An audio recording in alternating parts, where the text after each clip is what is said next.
ما هو الكلام ده بقى ما يتسكتش عليه. عليم الله ما هسكت، وان شاء الله تولع الدنيا. سمعتها بوداني، سمعتها بوداني. قال ايه؟ ما تديلهمش لحمه عشان المسيحيين صايمين. يعني ايه؟ يعني ايه ما ناخدش لحمه؟ ده احنا بنستناها من السنه للسنه. ومالك انت صايمين ولا فاطرين؟ مالك انت تعمل اللي عليك وتدي لنا اللحمه اللي بتديها لنا كل سنه.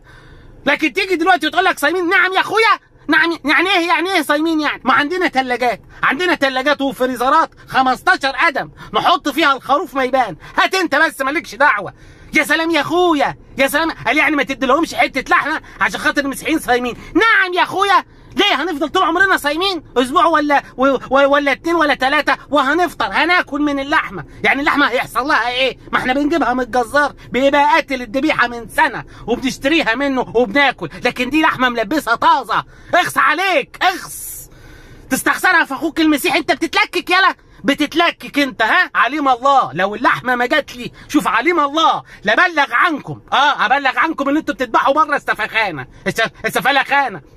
ابلغ عنكم. وفي واحد فوق السطوح عندي ماسك الذبيحه وشغال والله ابلغ عنكم كلكم. وانا هسكت؟ عليم الله ما اسكت. شوف عليم الله ايه يعني صايمين، ويا ريت بقى نظبط الدنيا مع بعضينا شويه. يعني ما ينفعش الاضحى يجي واحنا صايمين. نظبطوا التواريخ عشان ما نوقفش في الحته دي تاني.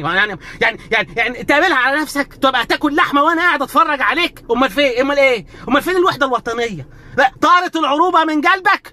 تاكل ازاي انت واخوك المسيحي قاعد بيبص عليك بيتفرج؟ تاكل ازاي؟ يجي لك نفس ازاي؟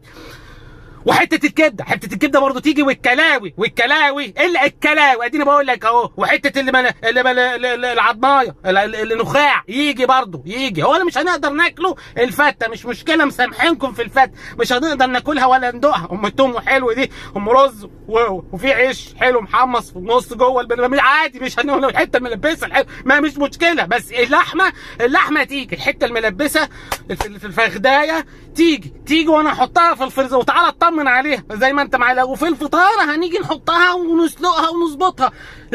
اديني بقول اهو.